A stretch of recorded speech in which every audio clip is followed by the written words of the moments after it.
ஒருத்தர் ரொம்ப அவசரமா வந்தார். சார், மனுஷன் நிம்மதியா இருக்கிறதுக்கு என்ன வழின்னு கேட்டார். சீக்கிரமா ஒரு கல்யாணத்தை பண்ணீங்க, எல்லாம் சரியா போடும் அப்படின்னோம். அவர் ஒரு மாதிரியா பார்த்தார். ஏற்கனவே எனக்கு கல்யாணம் ஆயிட்டுது சார், அதனால தானே நிம்மதியா இருக்கிறதுக்கு வழி கேட்கறேன் அப்படின்னார். சரி, இவர் ஒரு மாதிரியான கேஸ் அப்படின்னு நினைச்சுக்கிட்டு நம்ம கிட்ட இருந்த ஒரு சின்ன புத்தகத்தை அவர்கிட்ட தூக்கி கொடுத்தோம். இதை படிச்சு பாருங்கன்னு. கல்யாணத்துக்கு பிறகும் சந்தோஷமா இருக்கிறதுக்கு என்ன வழி அப்படிங்கிற கேள்விக்கு அந்த புத்தகத்துல விளக்கம் இருந்தது. கணவன் மனைவிக்குள்ள சிக்கல் வராம இருக்கிறதுக்கு அதுல சில வழிகளை சொல்லி கொடுத்துருக்குறாங்க. அதெல்லாம் என்னென்ன அப்படிங்கறத இப்ப பாக்கலாமா? குடும்பம்னு இருந்தா கோபம் வரதான் செய்யும். அது வந்துட்டு போட்டும் பரவாயில்ல. ஆனா அந்த கோபம் ஒரே நேரத்துல 2 பேருக்கும் வந்துடாம பாத்துக்கணும். ஒரு சமயத்துல யாராவது ஒருத்தர் தான் கோபப்படணும், அடுத்தவங்க அமைதியா இருக்கணும். அதுக்கப்புறம் இவர் அமைதியான உடனே அவங்க ஆரம்பிச்சுக்கலாம். கோபமா ஏதாவது சொன்னா உடனே கோபமா பதில் சொல்லக்கூடாது. கொஞ்சம் பொறுத்து கோபம் தீர்ந்த உடனே அந்த பதில சொல்லலாம். அப்போ பதில் கோபமா இருந்தா கூட அது அவ்வளவு பெருசா தெரியாது. அற்ப விஷயத்துக்கெல்லாம் காய்ச்சி மூச்சுன்னு கத்திட்டு இருக்கக்கூடாது. உங்க 2 பேருக்குள்ள ஒரு தர்க்கம் ஆரம்பமாயிட்டுதுன்னு வச்சுக்கோங்க.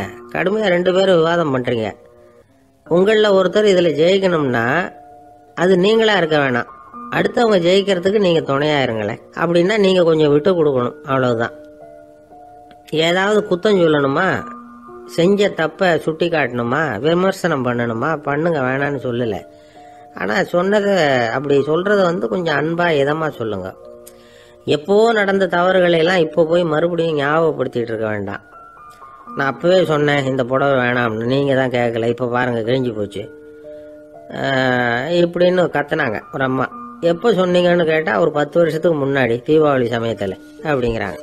அது என்ன இன்னும் அப்படியே புதுசாகவே இருக்கும்? உங்களுக்கு அவர் தான் பெருசு, அவருக்கு நீங்க தான் பெருசு. அதை விட இந்த உலகத்துல வேற எதுவும் முக்கியம் இல்லைன்னு நினைக்கணும். நீ தான் என்னுடைய உலகம்னு எத்தனை தடவை சொல்லியிருப்பீங்க? அதெல்லாம் வெறும் வசனமா போயிடக்கூடாது. ஏதாவது ஒரு பிரச்சனையை பத்தி கடுமையா விவாதம் பண்ணிட்டு இருக்கீங்க, அதை அப்படியே பாதியில விட்டுட்டு படுக்கைக்கு போயிடக்கூடாது. சொச்சத்தை நாளைக்கு பேசிக்கலாம்னு. அப்படி போனா தூக்கம் வராது. பிரச்சனையை ஒரு முடிவு பண்ணிக்கிட்டு அதுக்கப்புறமா தூங்க போகணும்.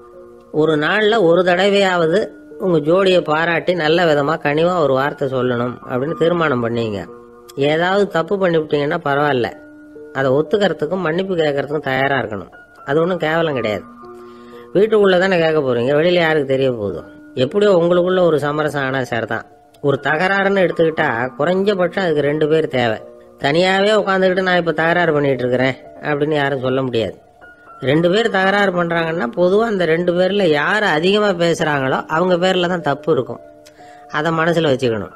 இதெல்லாம் தான் அந்த புத்தகத்துல போட்டிருக்கிற வழிமுறைகள். இவ்வளவும் சரியா வரலன்னா அப்புறமா சொல்லுங்க, வேற புத்தகம் ஏதாவது இருக்கான்னு தேடுவோம். ஒரு கணவன் தன்னுடைய மனைவியை அழைச்சிட்டு ஒரு மனோதத்துவ டாக்டர் கிட்ட வந்தாரா. டாக்டர், எங்களுக்கு கல்யாணம் ஆகி 30 வருஷ காலமா நாங்க ஒரு விஷயத்துல கூட ஒத்து போனதில்லை அப்படின்னு ஆரம்பிச்சார். உடனே அந்த அம்மா குறுக்கிட்டு, அது 30 வருஷம் இல்ல 32 வருஷம் அப்படின்னாங்களாம்.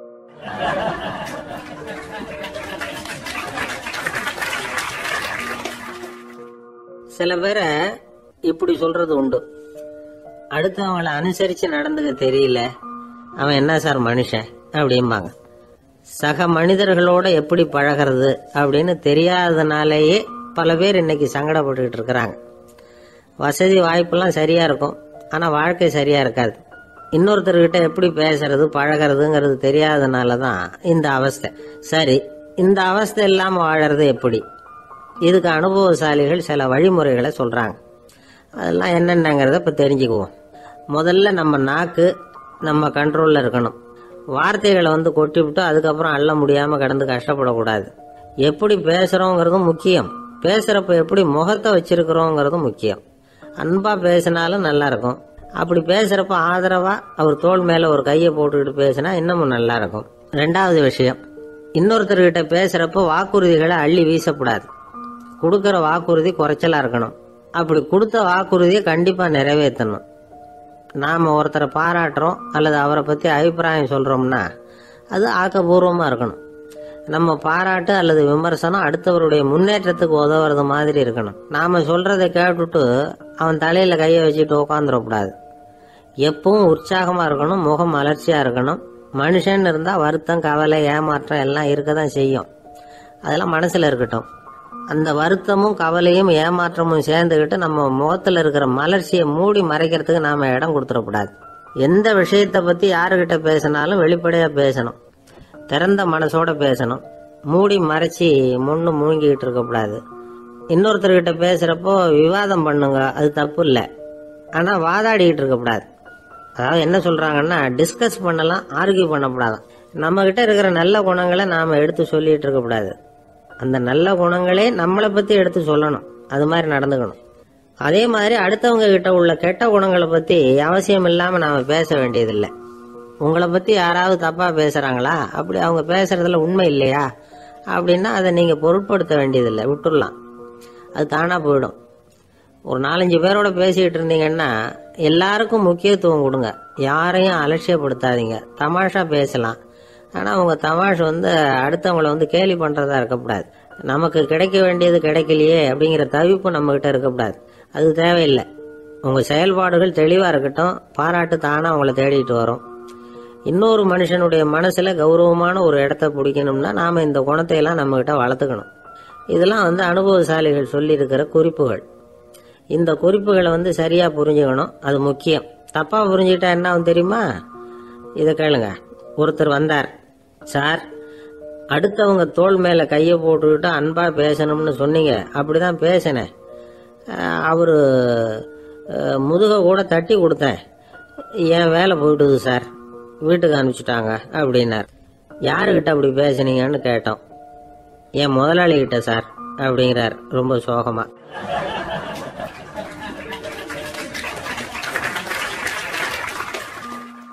இந்த உலகமே ஒரு நாடக மேடை, நாம் எல்லாரும் நடிகர்கள். இது ஞானிகள் சொல்றது. இது ஒரு பக்கம் இருக்கட்டும். இந்த உலகத்துக்குள்ள எத்தனையோ நாடக மேடைகள், எத்தனையோ நடிகர்கள், எத்தனையோ நாடகங்கள், இதெல்லாம் எப்படி ஆரம்பமாச்சு? அதுதான் இன்னைக்கு தகவல். அதாவது ஆதி மனிதன் பேச ஆரம்பிக்கிறதுக்கு முன்னாடி சைகையாலேயே எல்லாத்தையும் சொல்லிக்கிட்டு இருந்தான். அதனால் அப்போவே நடிப்பு ஆரம்பமாயிடுது. முதல்ல ஒரு வேட்டையைத்தான் அவன் நடித்து காட்டியிருப்பான். இவன் எப்படி போனான், எதிரில் மிருகம் எப்படி வந்தது, அதோட எப்படி சண்டை போட்டான், எப்படி அடித்து கொண்டுகிட்டு வந்தான், இதை அப்படியே மற்றவங்களுக்கு நடித்து காட்டியிருப்பான். ஏன்னா மொழி கிடையாது. இந்த காலத்துலலாம் நாடகங்களில் நடிக்கிறவங்கள நடிகர்கள்ங்கிறோம். ஒரு காலத்தில் இவங்களுக்கு என்ன பேர் தெரியுமா? திஸ்பியர்கள் அப்படின்னு பேரான். இதுக்கு காரணம் உண்டு. அதாவது 2000 வருஷத்துக்கு முன்னாடி கிரீஸ் நாட்டில் திசிபியஸ் அப்படின்னு ஒரு ஆள் இருந்தான். அவன் ஒரு பெரிய நாடக கலைஞன். அவன் சில இளைஞர்களை சேர்த்துக்கிட்டான், பயிற்சி கொடுத்தான், நாடக குழுவை உருவாக்கினான். நடிகர்களையும் நாடகத்துக்கு தேவையான பொருள்களையும் ஏற்றிக்கிட்டு போகிறதுக்கு ஒரு வண்டியையும் தயார் பண்ணான். அந்த வண்டியிலேயே அவன் கிரேக்க நாடு பூராவும் சுற்றினான். ஊர் ஊராக நாடகம் போட்டான். ஒரு ஊருக்கு போனதும் அங்கே நாடகம் நடத்த தியேட்டர் இருக்கா அப்படிங்கன்னெல்லாம் பார்க்கறது இல்லை அவன். ஏன்னா அப்போலாம் தியேட்டர்னா என்னென்ன தெரியாது. நாடகம்னா அதை ஒரு மூடிய கொட்டைக்குள்ளே தான் நடத்தணுங்கிறது அப்போ யாருக்குமே தோணலை. இந்த வண்டி போகும், அதுவே ஒரு பகுதி அப்படியே ஒரு மேடை மாதிரி விரிச்சிக்கும். அதில் ஏறி நின்றுக்கிட்டு நாடகத்தை நடித்து காட்டுவாங்களாம். மக்கள்லாம் எதிரில் தரையில் உட்காந்து அதை பார்த்துக்கிட்டு இருக்கிறது. உலகத்தின் முதல் நடமாடும் தியேட்டர் இது தானே. இந்த திசிபியஸ் தான் முதலாக உலகத்தில் நாடகம்ங்கிற பொழுதுபோக்கை நடத்தி காட்டினவன் அப்படின்னு சொல்கிறாங்க. அவன் சொந்தமாக நாடகம் எழுதுனா, நடித்தான், நாடகத்தை இயக்கினான். அதனால தான் அவனை first man of the theatre அப்படின்னு சொல்லுவாங்க. அவன் தான் நாடக மேடையின் முன்னோடி. கிரேக்கர் காலத்திலேயே நாடக ஆசிரியர்கள், நடிகர்கள், ரசிகர்கள் இவங்கெல்லாம் உருவாயிட்டாங்களாம். நாடகத்தின் சரித்திரத்தில் இந்த 3 பிரிவும் ரொம்ப முக்கியம். அதாவது கிரேக்க தியேட்டர்கள்லாம் திறந்த வெளி மேடைகள் தான். பெரும்பாலும் மலைச்சரிவுகள், அதுவே படிப்படியாக பண்ணியிருப்பாங்க. கீழே அரைவட்ட வடிவில் மேடை, அதுக்கு ஆர்கெஸ்ட்ரான்னு பேர். பிற்காலத்தில் இதில் உட்காந்து இசைக்குழுவினர் வாய்ச்சதுனால இசைக்குழுவுக்கே ஆர்கெஸ்ட்ராங்கிற பேர் வந்துட்டுது. இப்போ கிரேக்க தியேட்டர்களில் ஒன்று, அதோட காலம் கிமு 340. அதை இன்னமும் பாதுகாத்து வச்சிருக்கிறாங்களாம். எபிடாரஸ் அப்படிங்கிற இடத்துல அது இருக்குதான். இன்னமும் அந்த தியேட்டரை பயன்படுத்திக்கிட்டு வர்றாங்களாம். சிறந்த கிரேக்க நாடகங்கள்லாம் அங்கே நடிக்கிறாங்களாம். ஆரம்ப காலத்திலேயே கட்டணம் கிடையாது. அப்புறம் பின்னாடி தான் நுழைவு கட்டணம்லாம் அப்படியே வந்துட்டு தான். நடிகர்கள் பளபளப்பான ஆடைகள் உடுத்தியிருப்பாங்களாம். இந்த குதிகால் உயர்ந்த காலணிகள் போட்டிருப்பாங்களாம். இதெல்லாம் பழைய குறிப்புகள். பலவிதமான உருவங்களில் மாஸ்க் அப்படின்னு சொல்லப்படுற முகமூடி. அதனால் ஒரே நடிகர் பல வேடங்களில் நடிக்கிறது உண்டான். ஆரம்பத்தில் பெண் நடிகர்கள் கிடையாது, எல்லாம் ஆண் நடிகர்கள் தான்.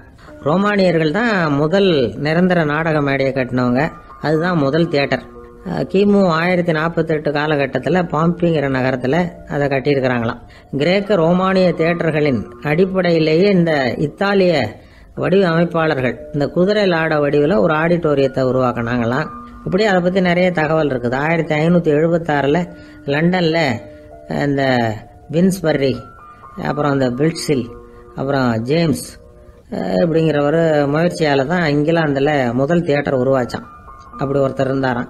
உலக நாடக மேடையின் வரலாறு இதுதான். அதாவது இப்பெல்லாம் அறிவியல் வளர்ச்சி அதிகமாயிட்டுது, திரைப்படம் தொலைக்காட்சி எல்லாம் வந்தாச்சு. ஒவ்வொரு வீடுமே ஒரு குட்டி தியேட்டர் மாதிரி ஆயிட்டுது. தொலைக்காட்சி முன்னாடி உட்காந்து எழுந்திருக்கவே மனசு வர்றதில்லை. ஒரு அம்மா ஒரு மனோதத்துவ டாக்டரை தேடிட்டு வந்தாங்களாம் இந்த காலத்தில். டாக்டர், எங்கள் வீட்டுக்காரர் எப்போ பார்த்தாலும் டிவி முன்னாடி உட்காந்துக்கிட்டு அதையே வெறிச்சு பார்த்துக்கிட்டு இருக்கிறார், ஒத்து பார்த்துக்கிட்டு இருக்கார், எனக்கு சந்தேகமாக இருக்குன்னாங்களாம். இது மனக்கோளாறு இல்லைங்க, ஆர்வக்கோளாறு, அவ்வளவுதான், இதுக்காக பயப்படாதீங்கன்னாரான் டாக்டர். அப்படி இல்லை டாக்டர், டிவி ஓடும் பொழுது நாம் எல்லாம் அதை பார்க்குறோம் சரி, ஆனால் அவர் அப்படி இல்லை, டிவியை நிறுத்தினதுக்கு அப்புறமும் அதையே ஒத்து பார்த்துட்டு உட்காந்துருக்கிறார், அதனால தான் சந்தேகப்பட்டு உங்ககிட்ட வந்தேன் அப்படின்னாங்களாம்.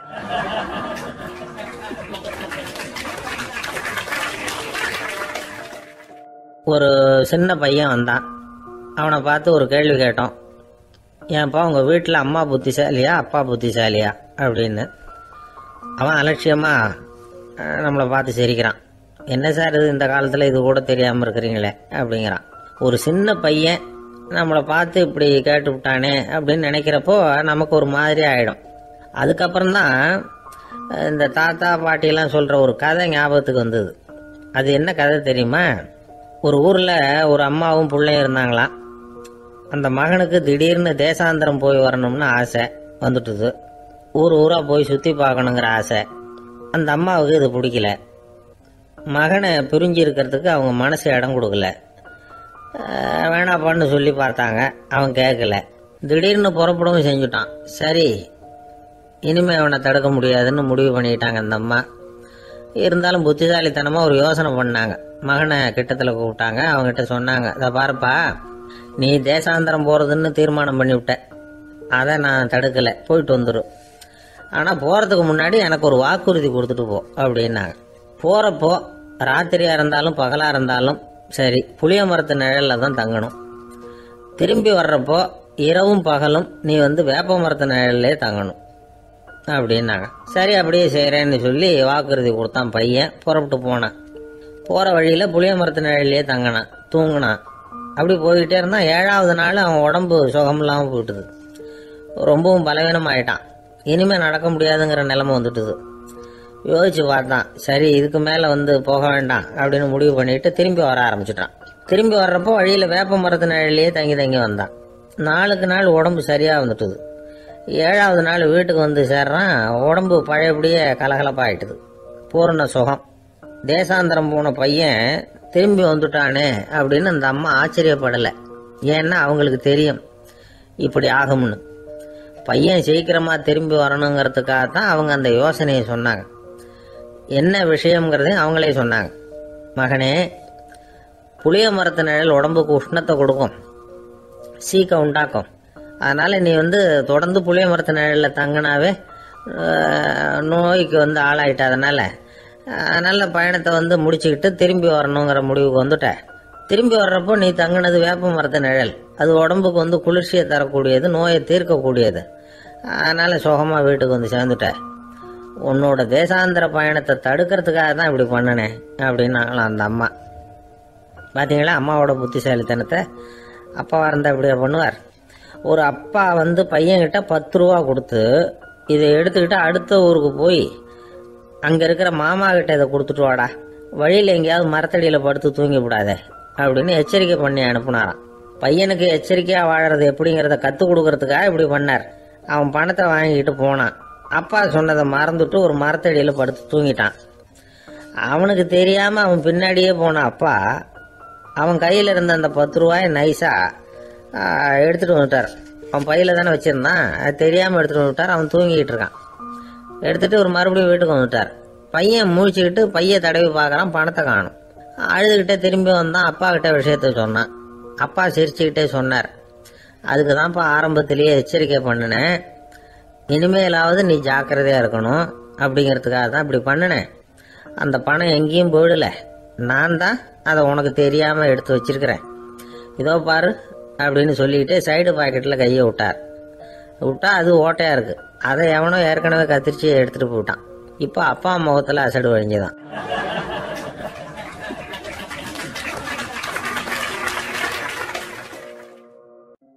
ஒரு அரசனும் அமைச்சரும் ஒரு நாள் ரொம்ப சாவகாசமா பேசிட்டு இருந்தாங்களாம். அரசன் அமைச்சரை பார்த்து ஒரு கேள்வி கேட்டிருக்கார். ஏங்க அமைச்சரே, ஆசை இல்லாத ஒரு மனுஷனால இருக்க முடியுமா அப்படின்னு. ஏன் முடியாது, துறவி அப்படிங்கிறவங்கெல்லாம் அப்படிப்பட்டவங்க தானே அப்படின்னாராம் அமைச்சர்.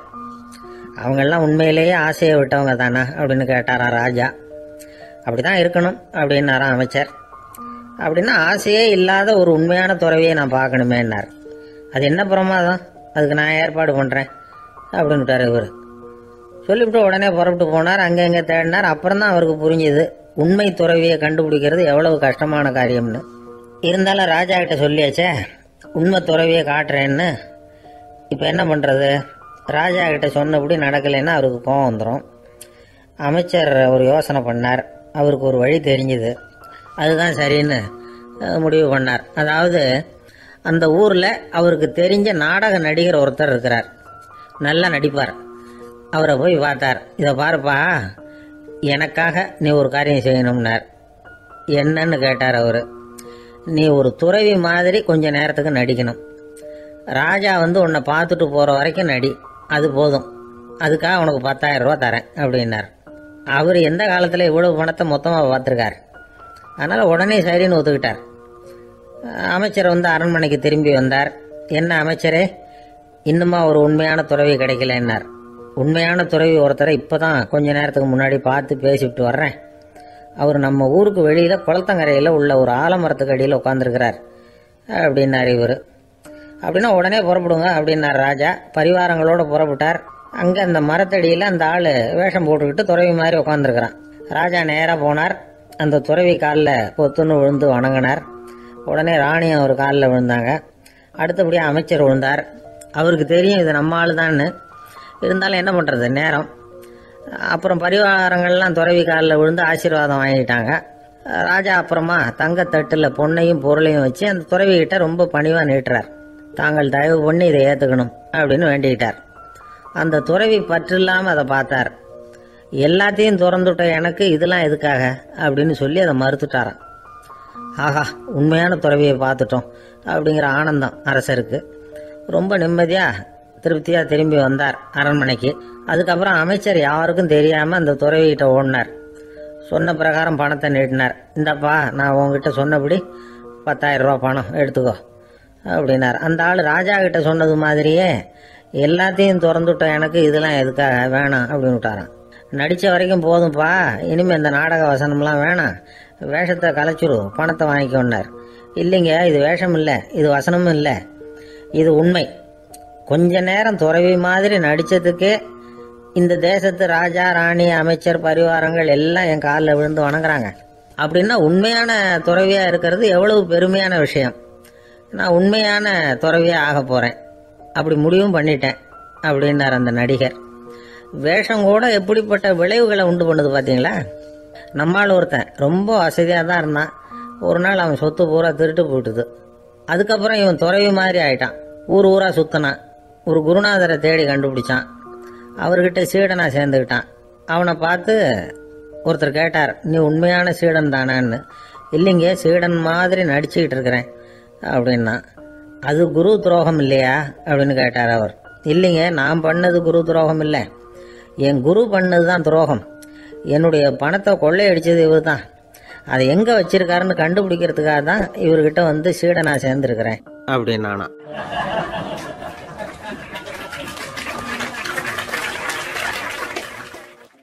ஒரு ஆள் இருந்தான், நிறைய பணம் சம்பாதிச்சான். ஆனால் செலவு பண்ண மனசு வரல, கருமி. அவன் என்ன பண்ணா, சேர்த்த பணம் பூராவையும் ஒரு மரத்தடியில் புதைச்சி வச்சிருந்தான். வாரத்துக்கு ஒரு தடவை அந்த மரத்தடிக்கு வருவான். புதைச்ச இடத்த ஆவலோடு பார்த்துக்கிட்டு இருப்பான். அதுக்கப்புறம் போயிடுவான். அவ்வளவுதான். ஒரு நாள் ஒரு திருடன் வந்தான்.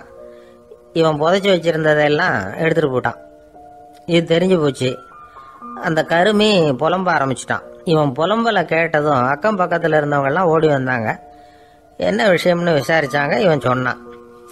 ஒரு பெரியவர் கேட்டார், ஏப்பா வாரம் வந்து இந்த இடத்த பார்க்கறதாக சொன்னியே, எப்போவாவது இதில் இருக்கிற பணத்தை எடுத்து செலவு பண்ணியிருக்கியா அப்படின்னு கேட்டார். நான் அப்பப்போ வந்து அதை பார்க்கறது தான் வழக்கம், அதை தொட்டதே இல்லைன்னு அவன். சரி அப்படின்னா இப்போவும் நீ அதே மாதிரி வாரம் ஒரு தடவை வந்து இந்த இடத்த பார்த்துட்டு போகலாமே அப்படின்னாராம் அந்த பெரியவர். அதுவும் சரிதானே, எவ்வளவு காலமானாலும் அவன் அந்த பணத்தை எடுத்து செலவு பண்ண போறதில்ல. அப்படி இருக்கிறப்ப உள்ளே பணம் இருந்தாலும் ஒன்று தான், இல்லாமல் போனாலும் ஒன்று தான். இதிலிருந்து என்ன புரியுதுன்னா, ஒருத்தர்கிட்ட இருக்கிற பணத்தை கொண்டு அவர் பணக்காரரா ஏழையா அப்படின்னு முடிவு செய்கிறது சரியில்லை. அந்த செல்வத்தை அனுபவிக்கிற திறன், பயன்படுத்துகிற திறன், அதை வச்சு தான் அவர் ஏழையா பணக்காரரா அப்படிங்கிறத நிர்ணயம் பண்ணணும். அதுதான் சரி. செலவு பண்ண தெரியாதவன் சேகரம் பண்ணிகிட்டே இருக்கிறதுனால என்ன பிரயோஜனம்? தலைமுடியே இல்லாதவன் தாராளமாக சீப்புகளை வாங்கி சேகரம் பண்ணுறது மாதிரி தானே இது. சில சமயம் செலவு பண்ண நாம் தயாராக இருந்தால் கூட அந்த செல்வம் நமக்கு பயன்படுறதில்ல. அரேபியாவில் ஒரு நகை வியாபாரி விலை உயர்ந்த முத்துக்களை எல்லாம் அவர் வச்சு வியாபாரம் பண்ணிக்கிட்டு இருந்தார். அவர் ஒரு சமயம் ஒரு பாலைவனம் வழியாக போயிட்டு இருக்கிறார் ஒட்டகத்தில். அப்போ திடீர்னு கடுமையான புயல் வீச ஆரம்பிச்சுட்டுது. திசை தவறி இவர் எங்கேயோ வந்துட்டார். கூட வந்தவங்களையும் காணல, எங்கே போனாங்களோ தெரியல. இவர் ரொம்ப பயந்து போய் அங்கே எங்கேயுமா அலைஞ்சு திரியிறார். வழியே தெரியல. பசி கடுமையாயிட்டுது. ஒட்டகத்து முதுகில் ஒரு மூட்டை இருந்தது. அதை பிரித்து பார்த்தார். உள்ளே ஏதாவது இருக்கான்னு தேடி பார்க்குறார். அது வரைக்கும் கண்ணில் தட்டுப்படாத அபூர்வமான ஒரு பை கண்ணில் பட்டுது. ஆஹா, அதில் ஏதாவது சாப்பிட்றதுக்கு இருக்கும் அப்படின்னு நினச்சி ஆவலாக அதை பிரித்து பார்க்குறார். அந்த பையில் விலை உயர்ந்த முத்துக்கள் நிறைய இருந்துதான். அப்போ தான் அவர் நினச்சாராம், விலை உயர்ந்த முத்துக்கள் கூட சாப்பிட்றதுக்கு உணவாக முடியாது அப்படிங்கிறத புரிஞ்சுக்கிட்டாராம். எந்த நேரத்தில் எது நமக்கு தேவையோ அது நமக்கு தாராளமாக கிடைக்கணும். அப்படி அது கிடைக்கிறதுக்கு நம்மக்கிட்ட இருக்கிற செல்வம் பயன்படணும். அது நமக்கும் பயன்படலாம், நம்ம மூலமாக அடுத்தவங்களுக்கும் பயன்படலாம். அதுதான் செல்வத்தின் பயன். ஒரு மரத்தடியில் ஒருத்தன் உட்காந்து அழுதுகிட்டு இருந்தான். அந்த பக்கமாக வந்த இன்னொருத்தன் ஏப்பா அழுதுகிட்டு இருக்கிறேன்னு கேட்டான். இந்த இடத்துல தான் பூமிக்கு அடியில் பணம் இருக்குது, புதைச்ச இடம் தெரியல, அதான் அழறேன் அப்படின்னா. நல்லா ஞாபகப்படுத்தி பாரு, எந்த இடத்துல புதைச்ச அப்படின்னு கேட்டான் இவன். அது எப்படி எனக்கு தெரியும், புதைச்சி வச்சிருக்கிறவன் நான் இல்லையே, எங்கள் எழுத்த வீட்டுக்காரன் அப்படின்னானா இவன்.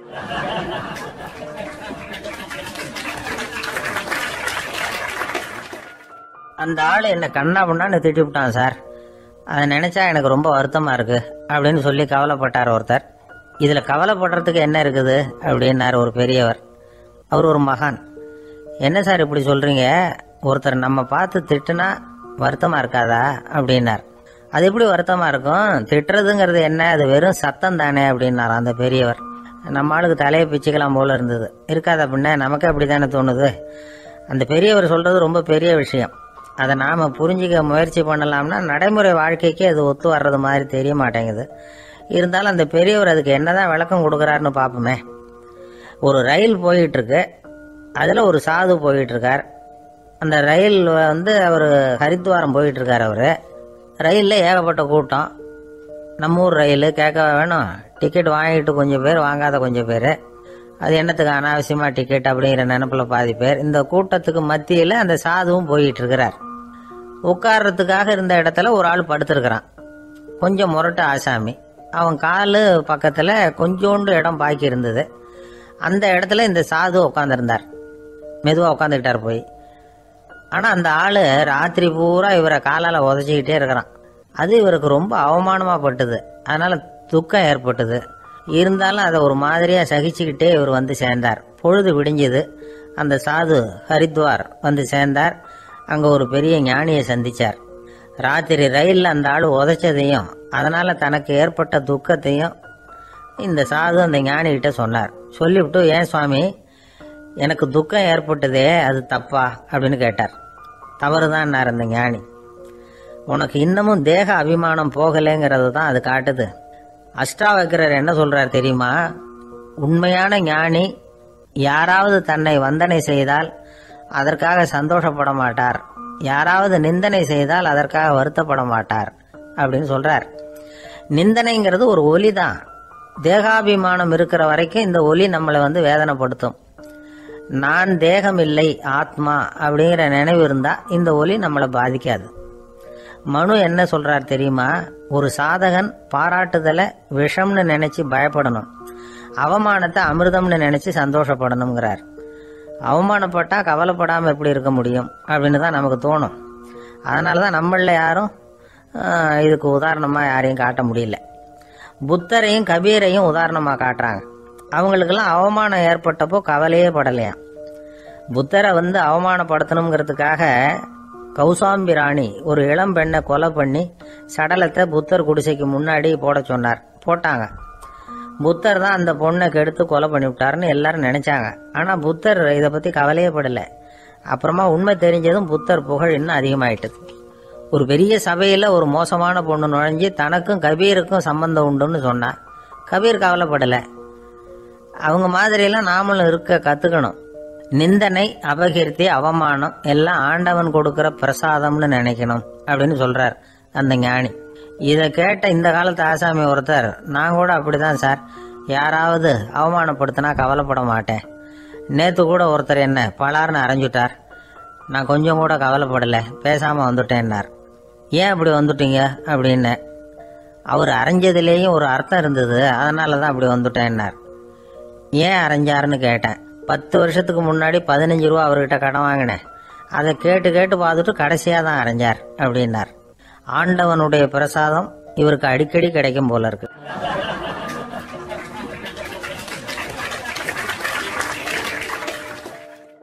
ஒரு பல்கலைக்கழகம், அங்கே ஒரு இலக்கிய பேராசிரியர், அவர் பாடம் நடத்திட்டு இருந்தார்.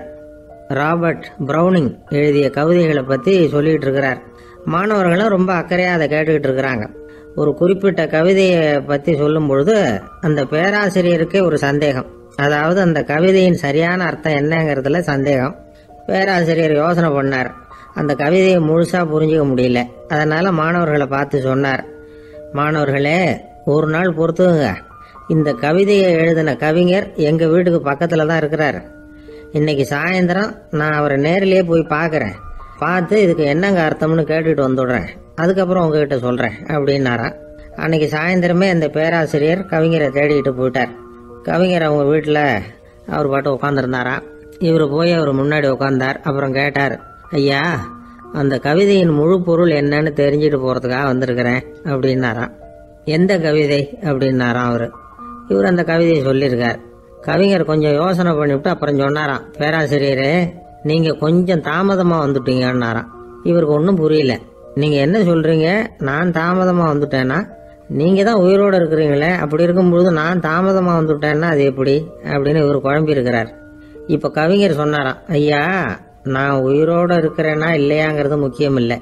நான் அந்த கவிதை வரிகளை எழுதினப்போ 2 பேருக்கு அதோட அர்த்தம் தெரிஞ்சிருந்தது. இப்போ ஒரே ஒருத்தருக்கு தான் அதோட அர்த்தம் தெரியும் அப்படின்னாராம். பேராசிரியர் யோசனை பண்ணியிருக்கார். அப்படின்னா அந்த ஒருத்தர் கவிஞர் ராபர்ட் பிரவுனிங்கை தவிர வேற யாரா இருக்க முடியும்? இவர் தான் அப்படிங்கிறத அவர் மனசுல நினைச்சுக்கிட்டார். அதனால சொன்னார், ஐயா, நான் தாமதமா வரல, அந்த கவிதையின் பொருள் என்ன அது சொல்லுங்கன்னார். பேராசிரியரே, நான் சொல்றது உங்களுக்கு புரியலன்னு நினைக்கிறேன். நான் இந்த வரிகளை எழுதினப்போ 2 பேருக்கு அதோட அர்த்தம் தெரிஞ்சிருந்தது. அந்த 2 பேர் யாருன்னா, ஒருத்தர் ராபர்ட் பிரவுனிங், அதாவது நான், இன்னொருத்தர் கடவுள். இப்போ அது கடவுளுக்கு மட்டும்தான் தெரியும். நானே இதை பத்தி பல தடவை யோசனை பண்ணி பார்த்தேன். இது ரொம்ப அழகானது, ஆனாலும் ரொம்ப வழுக்கலானது. அதை பிடிச்சிட்டோம்னு நினைச்சிட்டு இருக்கும் பொழுதே காத்து மாதிரி அது உங்ககிட்ட இருந்து ஓடி போயிடுது. எனக்கு ரொம்பவும் வருத்தமா தான் இருக்குது. நிச்சயமா நான் தான் இந்த வரிகளை எழுதியிருக்கிறேன், அதுல அர்த்தம் இருக்குங்கிறது எனக்கு தெரியும், அதை நான் உணர்றேன். ஆனா நீங்க என்ன மன்னிக்கணும், எனக்கே கூட அதை என்னால விளக்க முடியல. அப்படி இருக்கும் பொழுது உங்களுக்கு எப்படி அதை நான் விளக்க முடியும் அப்படின்னாரா அந்த கவிஞர். அனுபவிக்கப்படக்கூடிய எல்லாமே விளக்கப்படக்கூடிய ஒன்றல்ல, விளக்கப்படும் எல்லாமே அனுபவிக்கப்படக்கூடிய ஒன்றல்ல அப்படிங்கிறது ஞானிகளுடைய கருத்து. அதுக்காக தான் அந்த சம்பவம். வாழ்க்கையில் நீங்கள் தொடர்ந்து ஆய்வு செய்து கொண்டே இருக்கக்கூடிய விளக்கங்களை ஒருபோதும் அடைய முடியாத பரிமாணங்கள் இருக்கிறதுனால தான் அது அலுப்பு தட்டாமல் இருக்குது. உங்களால் நிறைய அனுபவிக்க முடியும். இருந்தாலும் நீங்கள் அனுபவித்து அறிந்த விஷயங்கள் கூட வார்த்தைகளால் விளக்கப்பட முடிவதில்லை அப்படிங்கிறது பெரியோர் சிந்தனை. இதெல்லாம் ஒரு பக்கம் இருக்கட்டும். நமக்கு தெரிஞ்ச பேராசிரியர் ஒருத்தர் 1 மணி நேரம் ரொம்ப விவரமாக வகுப்பு எடுத்தார். கடைசியாக சொன்னார், மாணவர்களே, ரொம்பவும் எளிமையாக விளக்கமாக எல்லா விவரமும் சொல்லியிருக்கிறேன். அதனால் இதில் உங்களுக்கு சந்தேகம் வர்றதுக்கு வாய்ப்பே இல்லை. இருந்தாலும் கேட்க வேண்டிய கடமை கேட்குறேன். இது வரைக்கும் நடத்தினதில் யாருக்காவது ஏதாவது சந்தேகம் உண்டா அப்படின்னு கேட்டாராம். எனக்கு ஒரே ஒரு சந்தேகம்தான் சார் அப்படின்னு எழுந்திரிச்சு நிற்கிறான் ஒருத்தன். என்னன்னு கேட்டாராம். இது வரைக்கும் நீங்கள் என்ன பாடம் சார் நடத்துனீங்க அப்படின்னானா அவன்.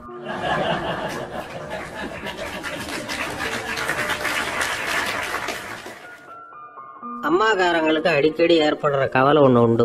அதாவது குழந்தை சரியாக சாப்பிட மாட்டேங்குதே அப்படிங்கிற கவலை. இவங்கெல்லாம் ஒரு விஷயத்த நல்லா புரிஞ்சுக்கணும். குழந்தைகள்ங்கிறவங்க பெரியவங்க மாதிரி இல்லை. அவங்க கடிகாரத்தில் மணியை பார்த்துட்டு சாப்பிட்றதுக்கு உட்கார்ற ரகம் கிடையாது. பசிச்சா சாப்பிடுவாங்க, இல்லைன்னா விளையாடுவாங்க அல்லது தூங்குவாங்க. அது புரியாமல் அவங்கள கட்டாயப்படுத்தி அல்லது மிரட்டி சாப்பிட வைக்கிறது ரொம்ப தப்பு. ஒரு 8 மாத குழந்தைக்கு 3 மணி நேரத்துக்கு ஒரு தடவை பசிக்கும். அந்த நேரம் பார்த்து சாப்பாடு கொடுத்தா அடம் பண்ணாமல் அது பாட்டுக்கு சாப்பிட்றோம். அதே குழந்தைக்கு 1 வயசு ஆகிறப்போ 4 மணி நேரத்துக்கு ஒரு தடவை பசிக்கும். இந்த வயசில் இயற்கையாகவே பசி குறைஞ்சிருக்கும். அது புரியாமல் என் குழந்தை முன்னாடி மாதிரி இப்போ சரியாக சாப்பிட மாட்டேங்கிறான் அப்படின்னு சில பேர் டாக்டர்கிட்ட போய் சொல்லிக்கிட்டு இருப்பாங்க. இன்னொரு விஷயம், ஒரு குழந்தைக்கு வயசு அதிகமாகிற வேகத்துக்கு உடம்பு எடையும் அதிகமாகிக்கிட்டே போகாது. உடம்பு எடை அதிகமாகிற வேகம் குறைஞ்சிக்கிட்டே வரும். 6 மாத குழந்தைக்கு ஒரு வாரத்தில் 150 கிராம் எடை கூடும். ஒரு வயசில் வாரத்துக்கு 71 கிராம் எடை கூடும். இது புரியாமல் அதிகமாக சாப்பாட்டை கொடுத்து குழந்தைய கஷ்டப்படுத்தக்கூடாது. ஏன்னா அளவுக்கு மீறின உணவு அஜீரணத்தை உண்டு பண்ணிவிடும். குழந்தைக்கு ஒரு தட்டில் கொஞ்சமாக ஆகாரத்தை வச்சு கொண்டுகிட்டு போய் கொடுக்கணும். மலை மாதிரி குவிச்சு வச்சா அதை பார்த்ததுமே பசி அடங்கி போயிடும். அடித்து மிரட்டி பயமுறுத்தி குழந்தைய சாப்பிட வைக்கிற பழக்கம் இருக்குது பாருங்கள். அதுக்கு ஃபுட் ஃபோர்ஸிங் அப்படின்னு பேர். இப்படி பண்ணினா குழந்தைக்கு சாப்பாட்டில் விருப்பம் குறைஞ்சிரும். அதை கண்டாவே வெறுக்க ஆரம்பிச்சிடும். அது மாதிரி உளம் சார்ந்த பசி குறைவு, சைக்கோஜெனிக் அனோரெக்சியா, அது ஏற்படுமா. சாப்பாடுங்கிறதே ஒரு தண்டனை மாதிரி தோணும். குழந்தைகளுக்கு பிடிச்ச மாதிரியான ஆகாரத்தை கொடுக்கணும். சத்து அதிகம் இருக்குங்கிறதுக்காக அதுக்கு பிடிக்காத ஆகாரத்தை கொடுத்து கட்டாயப்படுத்தக்கூடாது. குழந்தைகளுக்கு 2 வயசு ஆகிறப்போ இயற்கையாகவே எதிர்மறை குணம் உண்டாகும். அதாவது அந்த எதிர்மறையாக பேசுறது. இது மாதிரி சமயங்களில் நாம் என்ன சொல்கிறோமோ அதுக்கு நேர்மாறாக நடந்துக்கும். ஏட்டிக்கு போட்டி. சாப்பிட சொன்னால் விளையாட போவோம், விளையாட சொன்னால் சாப்பாடு கேட்கும். இதை புரிஞ்சுக்கிட்டு நடந்துக்கணும். குழந்தை சொன்ன பேச்சை கேட்கலேன்னு கோவப்படக்கூடாது. குழந்தை வளர வளர பிடிவாத குணம் வர்றது சகஜம். கேட்டதை வாங்கி கொடுத்தாதான் சாப்பிடுவேன் அப்படின்னு பிடிவாதம் பண்ணணும். வாங்கி கொடுத்து விடுறது தான் உத்தமம். நீங்களும் அதுகிட்ட பிடிவாதம் பண்ணிட்டு இருக்கக்கூடாது. ஏன்னா கேட்டது கிடைக்கலையேங்கிற ஏமாற்றம் கூட குழந்தையோட பசியை குறைச்சிரும். கேட்டது கிடைச்சிட்டா பசி அதிகமாகும். கொடுத்ததை மலமலன்னு சாப்பிட்றோம். குழந்தைகளுக்கு கண்ட நேரத்தில் சாப்பிட்றதுக்கு எதையாவது வாங்கி கொடுத்துக்கிட்டு இருந்தா சாப்பாட்டு நேரத்தில் சாப்பிடாம அடம் பண்ண ஆரம்பிச்சிடும். பள்ளிக்கூடம் போகிற பிள்ளைங்க காலை உணவை சரியாக சாப்பிட மாட்டாங்க. அச்சம், அவசரம், பரபரப்பு இதெல்லாம் தான் காரணம். பள்ளிக்கு புறப்படுறதுக்கு ஒரு 3/4 மணி நேரத்துக்கு முன்னாடியே சாப்பாடு போட்டுருங்க, அது சரியாக போடும். படிக்கிற குழந்தைகள் உடல் சோர்வு, மனச்சோர்வு இது காரணமாக கூட சாப்பிட மறுக்கிறது உண்டு. இப்போ உதாரணமாக சாயந்தரம் விளையாடி விட்டு வீட்டுக்கு வந்ததும் சாப்பிட சொன்னால் வேணாம்பாங்க. இது உடல் சோர்வு. ரொம்ப நேரம் வீட்டு பாடங்களை செஞ்சு முடித்த கையோடு சாப்பிட சொன்னாலும் அவங்களால சரியாக சாப்பிட முடியாது. இது உளச்சோர்வு, அதாவது மனச்சோர்வு. இதை தவிர குழந்தைகளுக்கு உடல் நலக்குறைவு ஏற்பட்டால் கூட சாப்பிட மறுக்கிறது உண்டு. சில மருந்து மாத்திரைகள் கூட பசியை குறைச்சிரும். அதனால் சரியாக தெரிஞ்சுக்கிட்டு குழந்தைகளை சாப்பிட வைக்கணும். அது புரியாமல் கையில் சாப்பாட்டு தட்டை வச்சுக்கிட்டு குழந்தைகளை விரட்டிக்கிட்டு அலையக்கூடாது. ஒரு சின்ன பையன் சொன்னான், எங்கள் அம்மா சாப்பாடு போடுறது தெரிஞ்சா நான் உடனே வீட்டை விட்டு வெளியில் ஓடி போடுவேன் அப்படின்னா. ஏன் அப்படி பண்ணுறேன்னு கேட்டோம். எங்கள் அப்பா கூட அது மாதிரி தான் சார் பண்ணுவார் அப்படிங்கிறான்.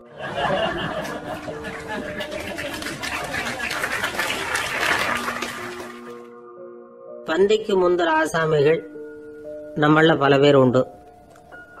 அப்படி முந்தறதுக்கு கூட முயற்சி பண்ணுறவங்க நிறைய பேர் இருக்கிறாங்க. இதில் என்ன ஒரு விஷயம்னா, பந்திக்கு முந்துறது கூட தப்பு இல்லை. ஆனால் அப்படி ஒரு விருந்தில் ஆளாக போய் உட்காந்து சாப்பிட்டா கூட வெளியில் வர்றப்ப என்ன பெரிய விருந்து வச்சுட்டான், சாம்பாரில் உப்பு இல்லை, ரசத்தில் காரம் இல்லை அப்படின்னு குறை சொல்லிகிட்டே வர்றது இருக்கு பாருங்க, அது சரியில்லை, நாகரிகமும் இல்லை. கல்யாண பத்திரிகையில் என்ன போட்டிருக்குது, என் பொண்ணுக்கும் இன்னார் பையனுக்கும் கல்யாணம், எல்லாரும் குடும்பத்தோடு வந்திருந்து மணமக்களை ஆசீர்வதிக்கணும், இப்படி தானே போட்டிருக்கோம். குடும்பத்தோடு விருந்து சாப்பிட்டு சாப்பாடு எப்படி இருக்குன்னு அபிப்பிராயம் சொல்லிவிட்டு போங்க அப்படின்னா போட்டிருக்கு கல்யாண பத்திரிகையில். ஒருத்தர் வீட்டு விசேஷத்துக்கு போயிருக்கோம்னா எவ்வளவோ அசௌகரியங்கள் நமக்கு ஏற்படலாம். ஏராளமான கூட்டம் வந்திருக்கும். எல்லாரையும் அவங்க தனித்தனியாக கவனிச்சுக்கிட்டு இருக்க முடியாது. நாம தான் அனுசரித்து நடந்துக்கணும். நாமளா போய் வாழ்த்த வேண்டியவங்களை வாழ்த்தி விட்டு சேரணும். அதை விட்டுட்டு பத்திரிக்கை கொடுத்தானேன்னு போனேன், கவனிப்பே சரியில்லை அப்படின்னு புலம்பிக்கிட்டு இருக்கக்கூடாது. ஒரு விருந்துக்கு போனால் அங்கே எப்படி நடந்துக்கணும் அப்படிங்கிறத பற்றி கூட அனுபவசாலிகள் சில விவரங்கள்லாம் சொல்லியிருக்கிறாங்க. இந்த காலத்தில் கல்யாணம், பிறந்த நாள், அது இதுன்னு நிறைய விருந்துகள் நடக்குது. அதெல்லாம் எதுக்காக? மனித உறவுகளை வளர்த்துக்கிறதுக்காக தான், வேற எதுக்கு? ஒரு விருந்துக்கு போனால் அமைதியாக பொறுமையாக போய் உட்காரணும். அடித்து பிடிச்சிக்கிட்டு இடத்த பிடிக்க போகிறேன் அப்படின்னு நிற்கக்கூடாது. முதல் பந்தி நடந்துகிட்டு இருந்தா அது முடிஞ்சு இலை எடுத்து சுத்தம் பண்ணதுக்கு அப்புறம் போய் உட்கார்றது தான் நாகரீகம். இலை எடுக்கிறதுக்கு முன்னாடியே அங்கே போய் உட்காந்தா நல்லா இருக்காது. நீங்கள் சாப்பிட்டுட்டு உட்காந்துருக்கீங்களா, சாப்பிட்றதுக்கு உட்காந்துருக்கீங்களா, பார்க்குறவங்களுக்கு சந்தேகம் வந்துடும். அதே மாதிரி இலையில எல்லா ஐட்டமும் பரிமாறினதுக்கு அப்புறம் சாப்பிட ஆரம்பிக்கணும். ஒவ்வொரு ஐட்டமாக வைக்க வைக்க நாம் பாட்டுக்கு எடுத்து உள்ளே தள்ளிகிட்டே இருந்தோம்னா எதை வச்சோம் எதை வைக்கலன்னு பரிமாறினவரே குழம்பி போயிடுவார். ஏன்னா எப்போ பார்த்தாலும் இலை காலியாகவே இருக்கும். சாப்பிட்றப்போ உங்கள் சாப்பாட்டையே நீங்கள் கவனிக்கணும். அடுத்தவங்க இலையில என்ன இருக்குது, பக்கத்தில் இருக்கிறவர் எதை அதிகமாக சாப்பிட்றார், இதெல்லாம் நமக்கு என்னத்துக்கு? எல்லாரும் சாப்பிட்டு முடிக்கிற வரைக்கும் பொறுமையாக இருக்கிறது தான் நல்லது. நீங்கள் மட்டும் திடீர்னு பாதியில் எழுந்திரிச்சு பக்கத்தில் இருக்கிறவங்களுக்கு சங்கடமாக இருக்குமேங்கிறதெல்லாம் யோசிக்காமல் நீங்கள் பாட்டு எழுந்திரிச்சு போகக்கூடாது. பக்கத்தில் உள்ளவங்க உங்களை எழுந்திரிக்க சொன்னால் எழுந்திரிச்சு போகலாம். விருந்துகளில் சாப்பாட்டை வீணாக்கிறதே ஒரு நாகரிகமாக போட்டுது. இந்த காலத்தில் சாப்பாட்டுக்கே கஷ்டப்பட்டுக்கிட்டு பல பேர் இந்த உலகத்தில் இருக்கிறப்போ சாப்பாட்டை வீணாக்கிறது எவ்வளோ பெரிய மோசங்கிறத நினச்சி பார்க்கணும். வேணுங்கிற அளவுக்கு கேட்டு வாங்கி சாப்பிட்றது தான் முறை. விருந்தில் இந்த பஃபே அப்படின்னு சொல்லி ஒரு முறை சொல்கிறாங்கல்ல, அதாவது உணவு வகைகளையெல்லாம் பொதுவாக ஒரு இடத்துல வச்சுடுறது, நமக்கு தேவையானதை நாமே எடுத்துட்டு ஒரு தட்டில் போட்டுக்கிட்டு சாப்பிட வேண்டியது. இதில் கூட சில பேர் தேவைக்கு அதிகமாக எடுத்து போட்டுக்கிட்டு வீணாக்குறாங்க. சில சமயம் கடைசியாக சாப்பிட போகிறவங்களுக்கு எல்லா ஐட்டமும் கிடைக்காம போகலாம். அதை போய் பெருசு பண்ணிகிட்டு இருக்கக்கூடாது. என்ன சார் இந்த அளவுக்கு கூடவா நாகரிகம் தெரியாமல் இருக்கிறோம், இதை போய் பெருசாக சொல்ல வந்துட்டீங்களே அப்படின்னு நினைக்கலாம். ஒருத்தர் ரெண்டு பேருக்கு இந்த விவரம் தேவைப்படலாம். அவங்க காதலையும் இது விழட்டுமேங்கிறதுக்காக தான் இது. ஒரு பெரிய கல்யாண விருந்து நடந்துக்கிட்டு இருந்தது. விருந்து மண்டபத்து வாசலில் ஒருத்தர் நின்றுக்கிட்டு வர்றவங்களையெல்லாம் ரொம்ப மரியாதையாக வணங்கி உள்ளே அனுப்பி வச்சுக்கிட்டு இருந்தார். எப்படி தெரியுமா? வர்றவங்க கையெல்லாம் பிடிச்சி முத்தம் கொடுத்து அதுக்கப்புறம் உள்ளே அனுப்பி வச்சுக்கிட்டு இருந்தாராம். கூட்டம்லாம் முடிஞ்சதுக்கப்புறம் அவர்கிட்ட போய் கேட்டிருக்கிறாங்க, சார் நானும் எவ்வளவோ விருந்துகளுக்கு போயிருக்கிறேன், இருந்தாலும் இவ்வளவு மரியாதையாக வர்றவங்க கைக்கெல்லாம் முத்தம் கொடுத்து வரவேற்கிறத இங்கே தான் பார்க்குறேன் அப்படின்னு சொன்னாங்க. அதுக்கு அவர் சொன்னார், அட போங்க சார், நான் முத்தம் கொடுக்கல, முந்தின பந்திக்கு சாப்பிட்டவங்களே அடுத்த பந்திக்கும் வர்றாங்களான்னு மோந்து பார்த்து அனுப்பி வச்சுக்கிட்டு இருந்தேன் அப்படின்னார்.